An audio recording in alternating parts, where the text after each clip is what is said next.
আসসালামু আলাইকুম। সবাই ভালো আছো আশা করি। তো আজকের এই ছোট্ট একটা ভিডিও বানাচ্ছি, সেটা হচ্ছে ব্যতিক্রমী ইলেকট্রন বিন্যাস নিয়ে। তো আমরা অনেকেই ইলেকট্রন বিন্যাস করতে জানি, ইলেকট্রন বিন্যাস কিভাবে করতে হয়।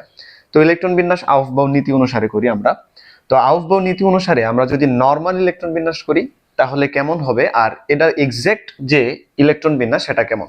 তো আমরা যদি প্রথমেই ক্রোমিয়ামের ক্ষেত্রে চিন্তা করি, যে ক্রোমিয়াম 24, তো এটা যদি আমরা আউফবাউ নীতি অনুসারে চিন্তা করি তাহলে আমাদের আসে 1s2, 2s2, 2p6, 3s2, 3p6, 3d এবং 4s2। এই হলো 20টা, আর এখানে 4টা। এই হচ্ছে 24টা ইলেকট্রন ক্রোমিয়ামের জন্য ইলেকট্রন বিন্যাস। আউফবাউ নীতি অনুসারে কিন্তু আমরা এইভাবে ইলেকট্রন বিন্যাসটা করতে পারি। কিন্তু আউফবাউ নীতি অনুসারে ইলেকট্রন বিন্যাস করলে আমরা একটা জিনিস দেখি, এই লাস্টের দুইটা অরবিটালের দিকে একটু তাকাই। একটা হচ্ছে 3d আর একটা হচ্ছে 4s। এখন আমরা যদি একটু বলি যে এই 3d এবং 4s, আমরা কি জানি যে s অরবিটালে সর্বোচ্চ ইলেকট্রন থাকে কয়টা? দুইটা।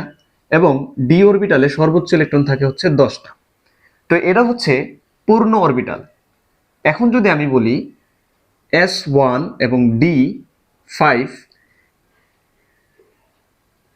সবচেয়ে সুস্থিতিশীল হচ্ছে ইলেকট্রন বিন্যাসের ক্ষেত্রে, আমরা যদি বলি অরবিটালগুলো ইলেকট্রন দ্বারা ফুলফিল যদি হয় তাহলে সেটা সবচেয়ে বেশি স্থিতিশীল। তো আবার যদি অর্ধপূর্ণ হয়, এটা কি অর্ধপূর্ণ অরবিটাল, অর্ধপূর্ণ অরবিটাল যদি হয় তারপরেও ইলেকট্রন বিন্যাস সুস্থিতিশীল। তো আমরা ইলেকট্রন বিন্যাসটা করি কেন? সুস্থিতিশীল ইলেকট্রন বিন্যাস করি। তো এই সুস্থিতিশীল আনার জন্য আমাদের এখানে 3d4 আছে, 3d4 এবং 4s1। এখন যদি আমরা 3d5 দেই আর 4s1 দেই তাহলে কিন্তু আমরা 3d অরবিটালটাও অর্ধপূর্ণ হইলো, 4s অরবিটালটাও অর্ধপূর্ণ হইলো। তো এখন আমাদের এক্সাক্ট ক্রোমিয়ামের ক্ষেত্রে ইলেকট্রন বিন্যাসটা হবে 1s2, 2s2, 2p6, 3s2, 3p6, 3d4 এবং 4s1। এই হচ্ছে ক্রোমিয়ামের এক্সাক্ট ইলেকট্রন বিন্যাস। এটা কেন করলাম? অর্ধপূর্ণ অরবিটাল বেশি সুস্থিতিশীল, এজন্য আমরা অর্ধপূর্ণ অরবিটাল করলাম। এখানে 3d5 দিলাম আর হচ্ছে 4s1। তো একইভাবে আমি যদি কপারের ক্ষেত্রে চিন্তা করি 29, তো কপারের যদি আমি ইলেকট্রন বিন্যাসটা করি নর্মাল ভাবে আউফবাউ নীতি অনুসারে, তাহলে 2s2,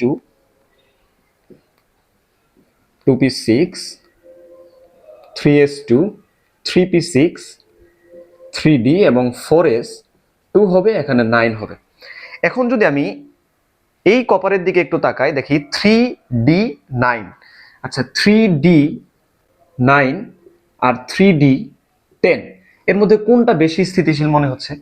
3d10 যদি দেই তাহলে কি হয়, আমার d অরবিটালটা ফুলফিলড হয় ইলেকট্রন দ্বারা।